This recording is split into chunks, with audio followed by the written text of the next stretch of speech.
third installment to Unit 4 on forces. We're going to talk about mass and weight. So we've talked about free body diagrams, Newton's first law, Newton's second law.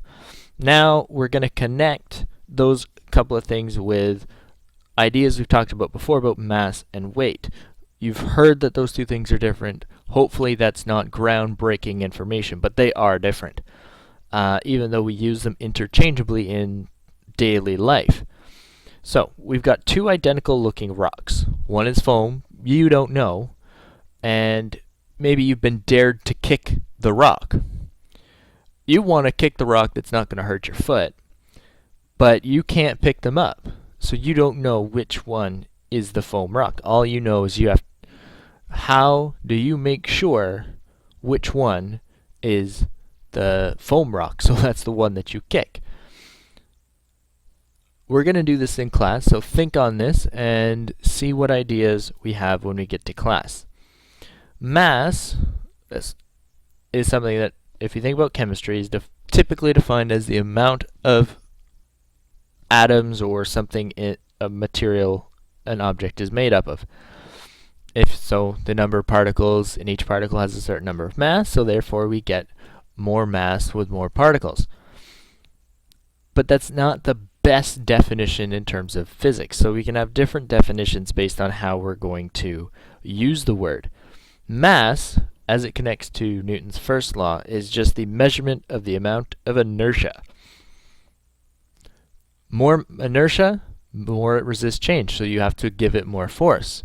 More mass, more resist change. Heavier people resist change more.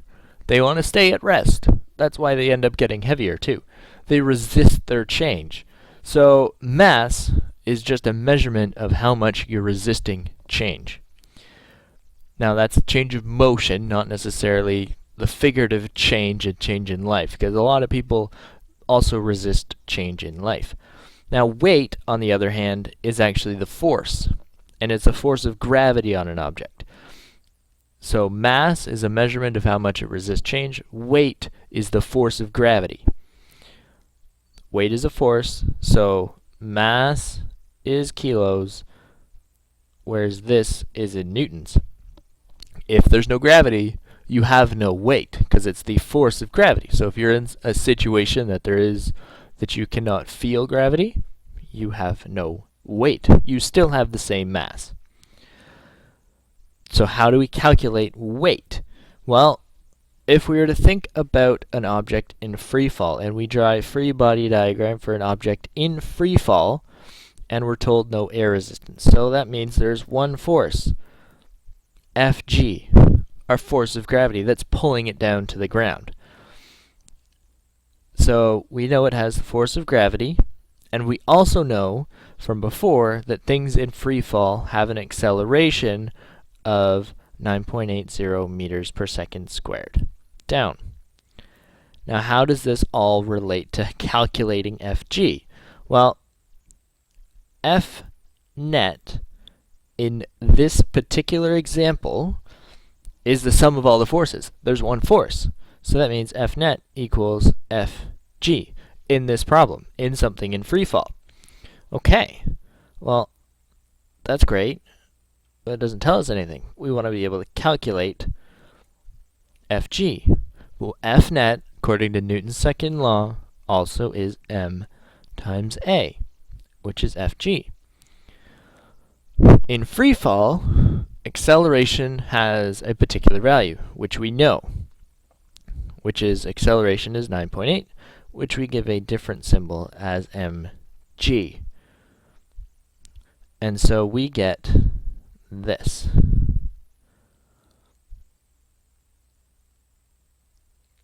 As an equation to calculate the force of gravity on an object. Now that's in free fall.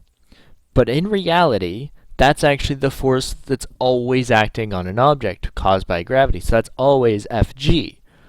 There's just other forces that prevent it from having that acceleration. So there's other forces that are either balancing it out or changing the situation. So Fg is always going to be this way. And so we'll have an equation simply put in a moment. So the direction is gravity down. That's great. But we don't want to have negative weight. That would make no sense. So we just consider the direction when we need to. So really, the best way to write it is without the vector symbols, as Fg equals m times g. So if ever you're in a problem and you need to know the force of gravity acting on an object, all you have to do is calculate the mass times g. But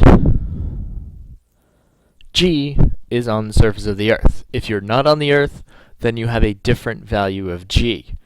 So make sure that if there's a situation that's not on Earth, say you're on the moon, that you're using the appropriate value for g. If there are other forces, so air resistance, maybe you hold your arms out and you've got wings on or something, or if there's any other forces, objects don't accelerate at g, but the force of gravity still remains the same.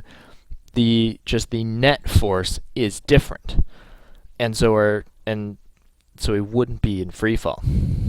So weight depends on the acceleration due to gravity. Mass does not. So then, what is the mass, the weight of 2.26 kilogram bag of sugar? So this isn't necessarily a force problem, so you don't need to draw a free body diagram, because all we're trying to do is we know the mass is 2.26 kilograms, and we want to know what Fg is. So we don't need a free body diagram for this. We know that Fg is mg, so we get 2.26 kilograms times 9.80 meters per second squared. Again, it's not negative. This is just g as a number. The negative only matters when we're doing net force problems and you make it negative in the problem. So this is just positive as a number. So we multiply these two together, put it in your calculator, and you will get 22.1 newtons for Fg. So 2.26 kilogram bag of sugar has a weight of 22.1 newtons. Anytime, so you're going to see a lot of problems like this next one where there's scales. In a physics problem, a scale reads weight. So it does not read the kilograms, it reads weight. So when you see the word scale, think weight. So that means Fg. A balance would measure the mass. Next example, in the diagram, a block has a mass of 1.2 kilograms and the sphere has a mass of 3.0 kilograms. What are the readings on the two scales? Here and here. So we've got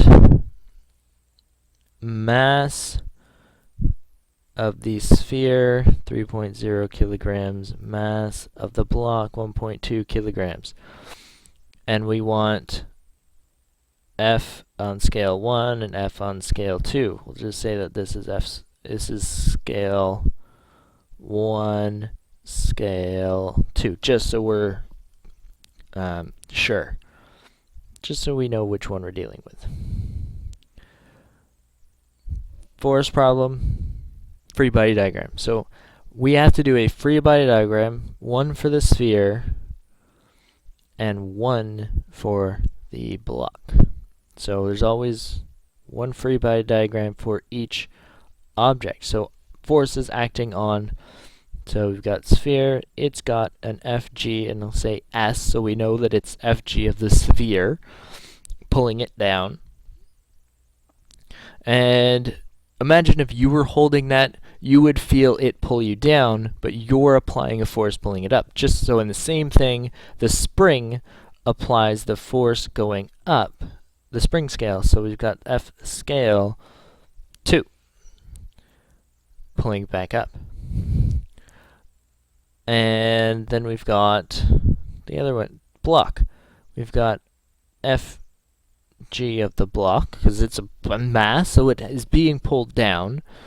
But there's another force being pulled down below it, so it's being pulled down from below. it's being pulled down by Fg of the sphere as well. So it's got this extra weight pulling it down. And then we've got F of the scale 1 pulling that one up, being connected to the ceiling. Nothing is moving here. When nothing is moving, you can make an assumption. And that assumption is F net equals 0. I'm going to leave the problem here, and we're going to finish it in class.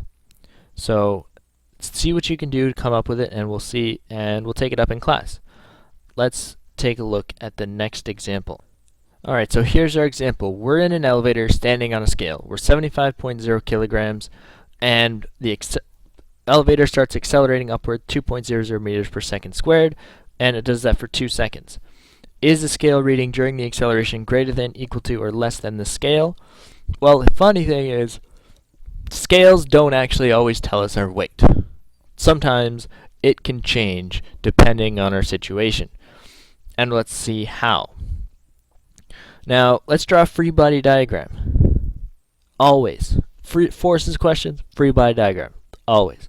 So, if we're talking about a free body diagram of our person, they have a force of gravity pulling them down to the earth, always. So basically from here on out, every free body diagram, Fg, pulling you down. Now, if you're being pulled down, and imagine yourself just standing somewhere, you're being pulled down. But there's also something that's pushing you back up, and that's what you feel from the floor. So in this case, we're standing on a scale, so we get a force from the scale being pushed back up. To solve this question, we need to know first what it is at rest and when the elevator is accelerating.